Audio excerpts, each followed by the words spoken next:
Good afternoon, everybody. The start of the Amplifon International Series then between England and Wales. A piece of history earlier with the women's fixture. There is a bite in the air ahead of the men's game, as there always will be between England and Wales. We have the two nations widely regarded as the top two worldwide in deaf rugby competing today. A really dangerous player over the ball in defence. Roland wants to run it. Gives it to the backs. Martin draws his man, and perhaps England have a chance here on the right-hand side. Burrowing forward goes Walker. Can he get it down? England score the first try. And how they've worked so hard for it on the left-hand corner. Wave after wave they threw at Wales. But it's when they threw it wide that the gap opened up. England get the first try in the Broad Street Cup. Talk about it on commentary, but I'm sure we'll be warmly welcomed into the fray. Yeah, a different kind of warm welcome, but here come England. Looking to work 5 metres from the line. Everyone piling in, it's looking very tight-knit. Wales do shut it down, and illegally so. Penalty try. Neil Sweeney, no hesitation.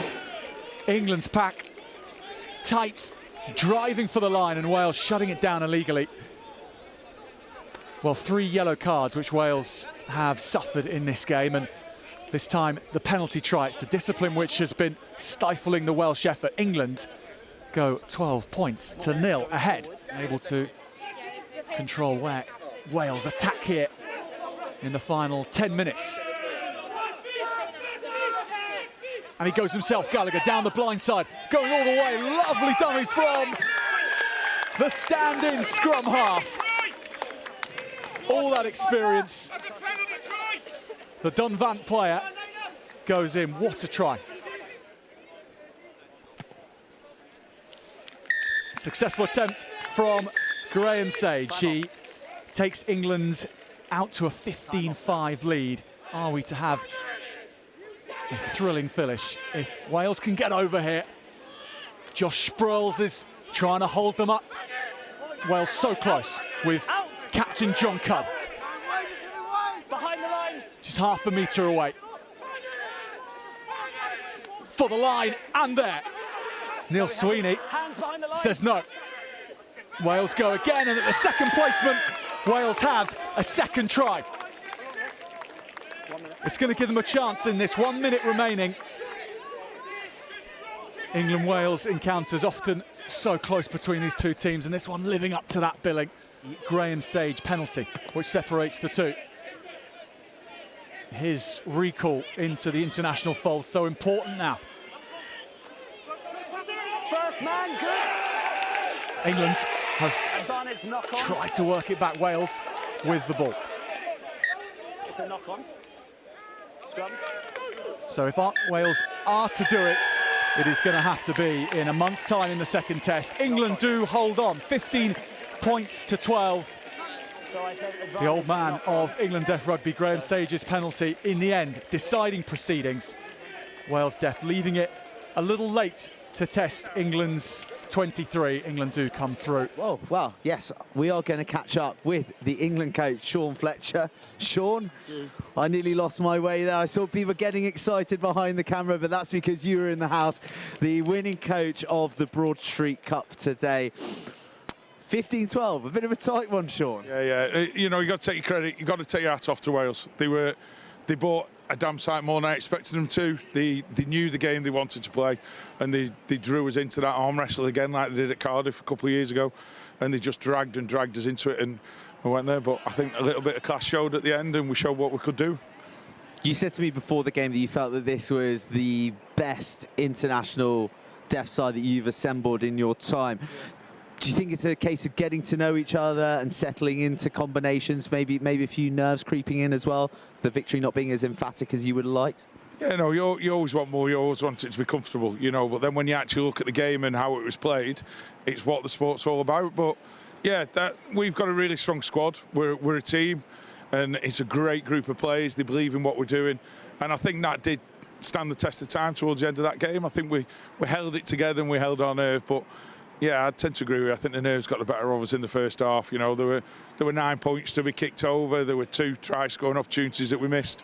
So, yeah, you know, let's put it down to nerves. But, hey-oh, here we are and we beat Wales. So, you know, we'll just smile our way through it and take what we can out of the game. I don't think any English man's ever going to begrudge a victory over Wales in any fashion. But I'd just like to mention the kicking, because in the first half you had a number of opportunities to go for the poles, but you chose to go for the corner. Is that a strategy that you've employed throughout the side? Is that going to be in the DNA of England deaf rugby? No. I think that's where the nerves came. If you actually look at the game, they had 2 in the sin bin. They were struggling. They were losing those plays for the high tackles and the persistent penalties. And you know, I think we were probably a bit naive there. We should have slotted some penalties, just get 3, 6, 9 points ahead, and then try and squeeze them out. So yeah, I think, you know, we've beat Wales. Well, you mentioned the ill discipline, and it's certainly a game typified by yellow cards. 5 in the match, 2 for England, 3 for Wales. That's something that clearly both teams are going to work on, but you're quite disappointed by that? No.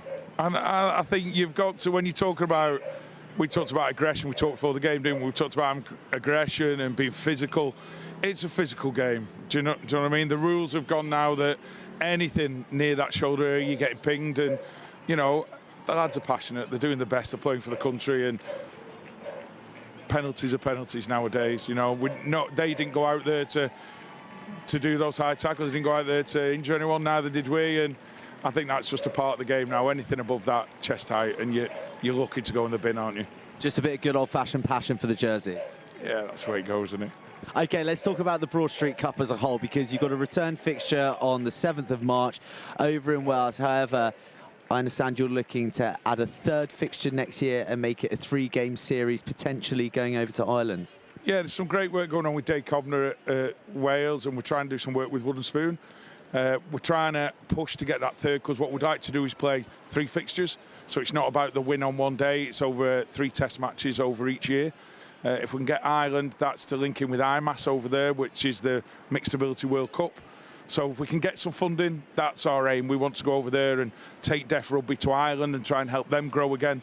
They used to have a deaf side, and they've just not got the numbers at the moment, so they need a bit of momentum moving forward, and we're in agreement with Wales. That's what we want to do. So England deaf rugby and, well, Wales deaf rugby in a good place, moving in the right direction. Yeah, I'm pretty sure there'll be a lot of the Southern Hemisphere watching that game today, and whichever way you look at it, yeah, I'm happy. Yeah, we've won. We've been on the other end of a defeat. But, you know, Southern Hemisphere sides have got to stand up and look at what we're doing, and that was as good as any Saturday high-level league game in this country. The passion was there, the physicality was there. There were some errors, there was some great play. You know, it's a great game of rugby. Awesome, right. I think that you need to get in there and start celebrating. So thanks very much for joining us, and congratulations on the victory.